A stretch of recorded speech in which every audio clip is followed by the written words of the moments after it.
Oi, tudo bem com vocês? Hoje eu deixei essa luz meio vermelha, meio diferente, e hoje eu vou trazer para vocês a resenha do Akallabêth, que está aqui no livro de O Silmarillion. E do que se trata o Akallabêth? Terminado o Conta Silmarillion, a gente que vai entrar num capítulo que serve como um complemento ao apêndice A de O Senhor dos Anéis. Na realidade, na minha opinião, o apêndice A do Senhor dos Anéis, a primeira parte dos Reis Númenóreanos, na realidade é que complementa isso daqui. Com os dois juntos, o apêndice A, isso aqui, a gente tem um material muito bom para compreender Númenor. Enfim, então, do que se trata o Akallabêth? O Akallabêth se trata de a queda de Númenor. Após a derrota de Morgoth, quando ele foi acorrentado para sempre no vazio, aqueles que sobreviveram, aqueles pouquíssimos que sobreviveram em Beleriand, dos Éden, foram para Valinor, é isso mesmo. Só que eles não chegaram a entrar na capital, Valinor, mas eles ficaram naquela ilha, Tol Eressëa. E o que acontece? É explicado aqui pra gente no Akallabêth que foi feita uma terra, uma ilha em forma de estrela para esses Éden. Inclusive, as regiões desse mapa que tem aqui no Silmarillion, todas terminam com Star, fora o Star. Com certeza isso não é por acaso. Obviamente, falando de Tolkien, isso não é por acaso. E a história que a gente conhece mais ou menos... a Sirene da Polícia.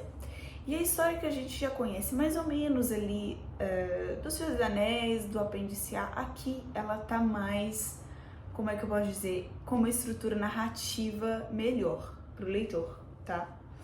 O Apêndice A, ele não se dedica a desenvolver uma estrutura narrativa no quesito das histórias dos reis númenóreanos e nem acerca dos reinos de Arnor e de Eriador, etc. E aqui no Akallabêth a gente vai ter isso. A gente vê que foi levantada então uma ilha em formato de estrela para que os Éden pudessem viver. E as pessoas que viviam nessa ilha foram dadas algumas dádivas. Por exemplo, a vida dos homens númenóreanos eram muito longas. O Elros, irmão de Elrond, que pôde escolher o seu destino, conseguiu viver por mais de 500 anos, se eu não estou enganada.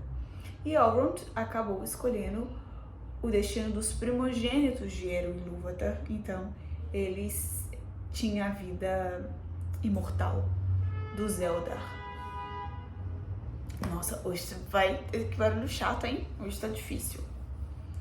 E aqui a gente vê que eles eram de fato muito gloriosos, eles eram muito bons em seu engenho.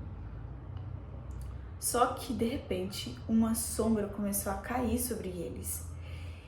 E como já foi dito no final do Conta Silmarillion, se você fez uma leitura atenta, você vai perceber que a semente que foi plantada no coração dos Éden acerca da mortalidade, que lá no inicinho do Conta Silmarillion fala que na realidade é uma dádiva de Ilúvatar, começou a recair uma sombra na vida desses homens e eles começaram a sentir medo da morte.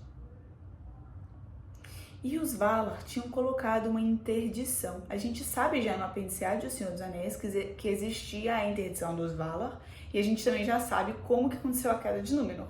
Então não é exatamente muita novidade o destino desse povo para quem leu os apêndices de O Senhor dos Anéis, mas por outro lado vão ter muitas novidades aqui, porque a estrutura, como eu disse, ela é mais narrativa, ela é mais próxima, e eu fiquei muito feliz de ter lido isso, porque esclareceu demais o que eu li no apêndice. Quando eu for reler os apêndices, eu vou com certeza reler com outros olhos.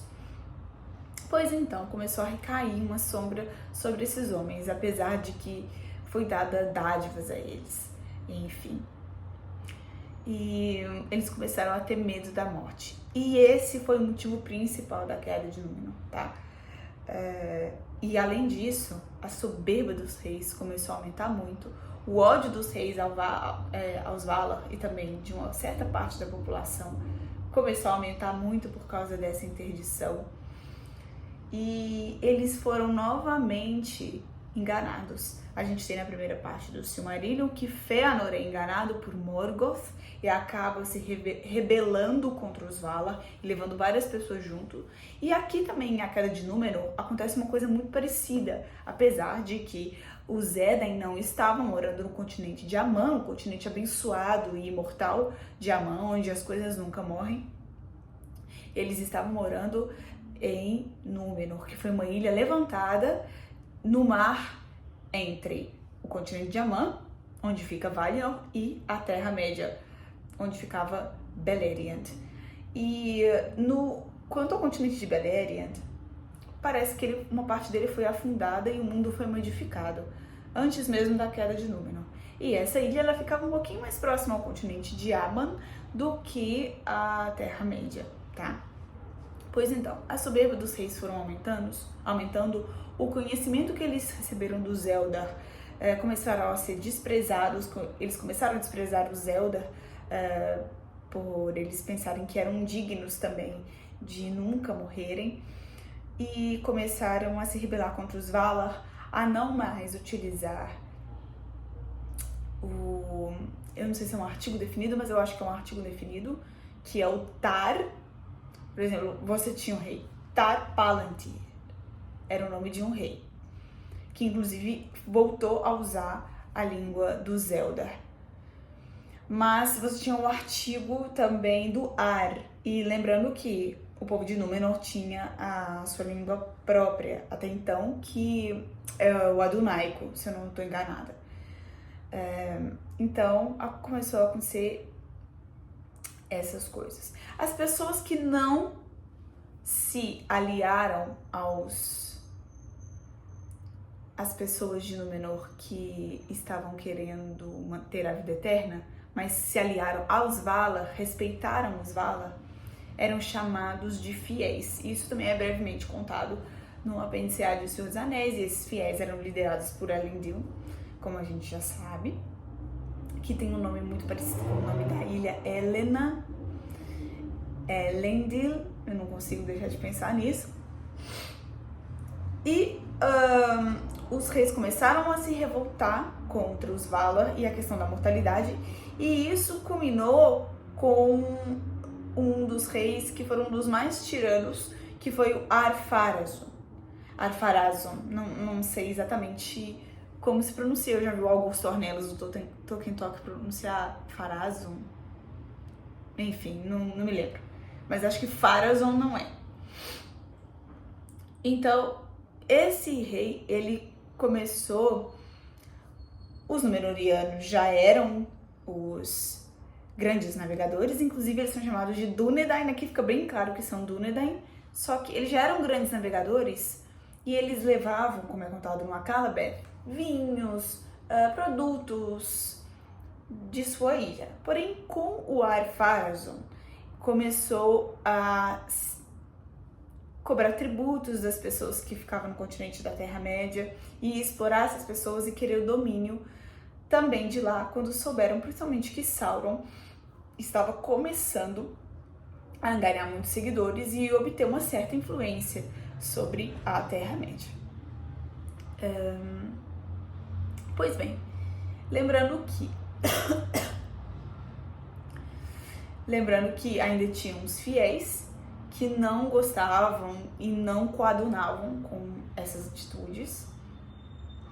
E é interessante dizer aqui que o pai de Miriel, o Tar-Palantir, foi um homem que fez uma profecia muito interessante e que me remete muito a uma das dúvidas que eu tive em relação ao Senhor dos Anéis, em relação à árvore. A árvore de Gondor,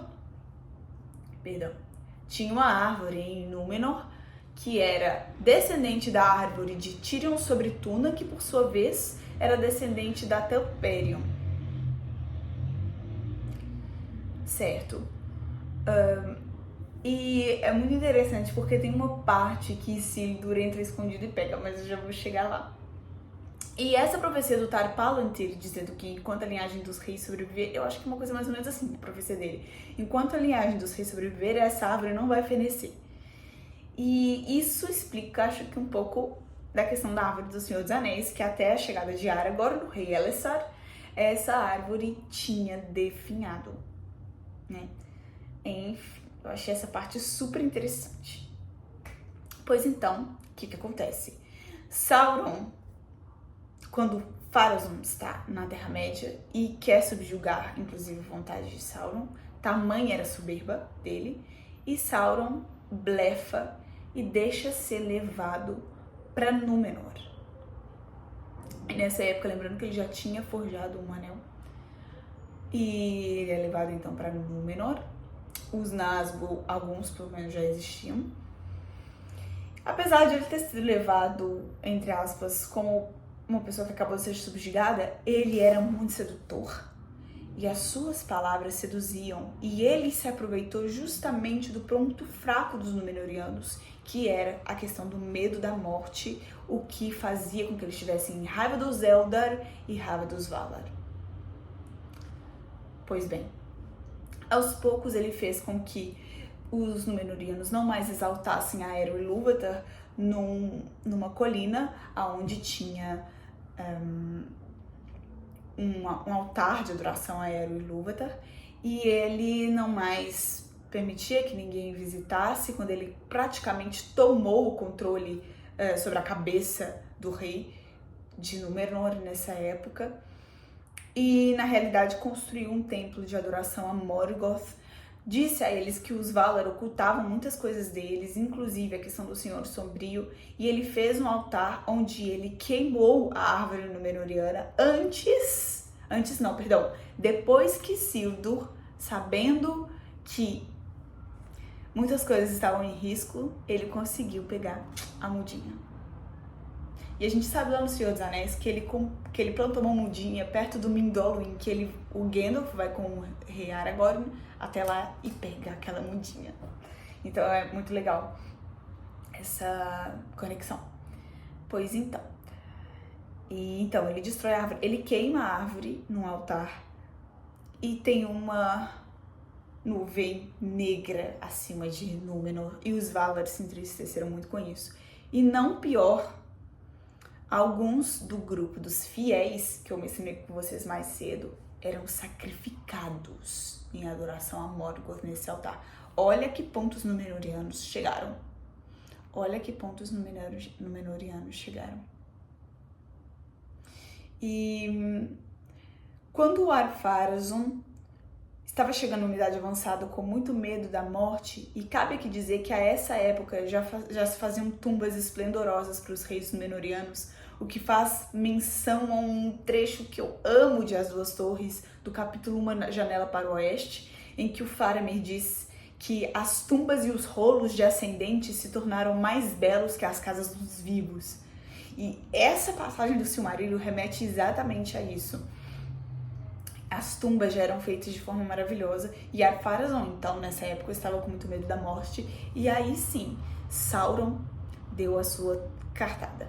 Nessa época, ele tinha uma forma física bela, como diz o livro, e ele disse, então, que o Pharazôn iria conseguir a vida eterna e escapar da morte se ele quebrasse a interdição dos Valar e se aproximasse, então, de Valinor, do continente abençoado e imortal de Aman. Que moto chata, que tá barulhento hoje. E olha que eu moro no andar alto, hein? Então, esse foi o ponto-chave aí, que culminou. Númenor já tava caindo, o povo já tava decaindo, os reis já não, e as pessoas já não tinham uma sobrevida longa. Quando começou essa coisa de adoração, as pessoas já começaram a ter doenças, coisas que, a princípio, do jeito que tá escrito aqui, não havia antes. Então, Númenor já estava em queda. E então, o pai de Elendil, o Amandil, percebendo isso tudo, ele fala assim pro filho: meu filho, eu vou tentar fazer o que Arindil fez. Tentar entrar na terra abençoada. E, de certa forma, quebrando a interdição dos Valar. E ele queria falar com os Valar e avisar que isso ia acontecer. Enfim. E não se sabe, o livro não é falado pra gente se ele chegou ou se ele não chegou. Eu gosto de acreditar que ele chegou, porque várias aves de Manwë chegam após. Ele nunca mais foi visto, mas várias águias de Manwë chegam e começam a proferir, é ótimo, começam a lançar raios, trovões e tempestades e nuvens sobre Númenor. Então eu gosto de acreditar que ele chegou. E tem uma parte muito legal aqui no Akallabêth que fala que Sauron deu uma risada, que ele estava em cima de um cume. Acho que era justamente nesse domo dourado, que era o altar, o templo, digamos assim, para Morgoth, e rindo sadicamente. E eu consegui vislumbrar a cena tão bem.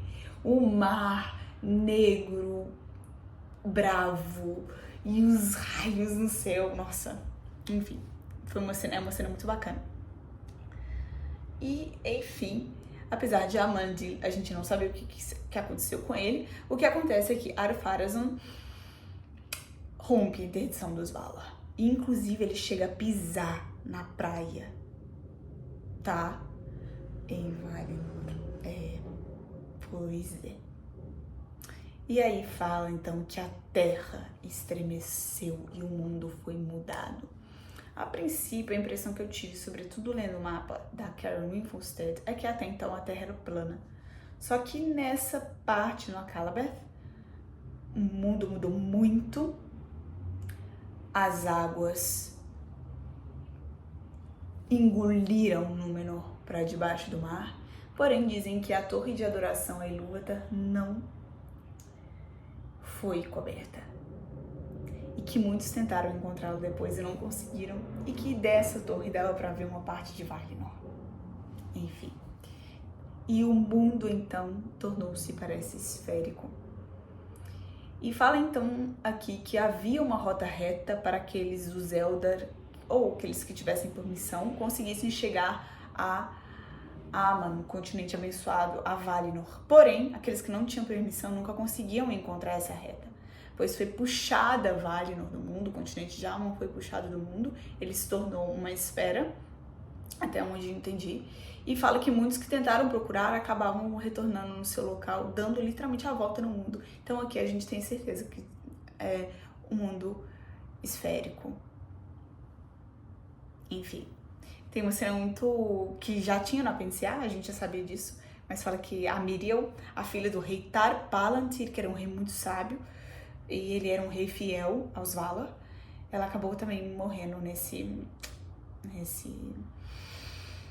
rolê da queda de Númenor, digamos assim. E é falado também no Apêndice A pra gente que Sauron, após a queda de Númenor, não tomou mais forma física, mas que ele virou um grande olho, tinha uma forma visível até então, mas que ele se tornou um grande olho terrível de se contemplar. E assim Sauron conseguiu desencadear a queda de Númenor. Eu gostei demais, achei super interessante. Espero que vocês tenham gostado desse vídeo. Por isso que eu acho que vale a pena ler os apêndices do Senhor dos Anéis antes de ler o Silmarillion. Essa é a minha opinião. E você não vai estar perdendo, muito pelo contrário, só vai estar ganhando. E eu trago para vocês a resenha dos Anéis de Poder e da Terceira Era, que eu já li, que eu vou gravar. Agora eu vou só tomar uma água porque minha voz tá acabando. Ou eu gravo amanhã. Não sei, gente. Ai, ai. Beijos pra vocês. Até o próximo vídeo. Espero que vocês tenham gostado dessa resenha. Até a próxima. Tchau.